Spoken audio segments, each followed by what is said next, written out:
გორის ცენტრალურ გამზირზე საპროტესტო აქცია კვლავ გაიმართა, მათი მოთხოვნები კი ისევ უცვლელია, ჩატარდეს ხელახალი საპარლამენტო არჩევნები და გათავისუფლდნენ თბილისში მიმდინარე საპროტესტო აქციების დროს დაკავებულები. გორში ყოველდღიური აქციები გუშინ დაანონსდა და მონაწილეების განცხადებით იქამდე გაგრძელდება, ვიდრე მიზანს არ მიაღწევენ.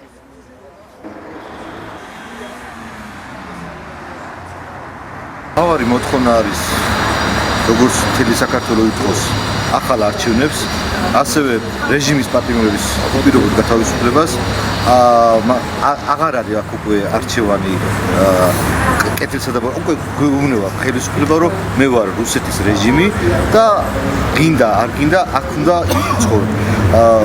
ოცნების ამორჩეველიც კი მიხვდა, რომ აქ ევროპის გასვლა შეჩერებული.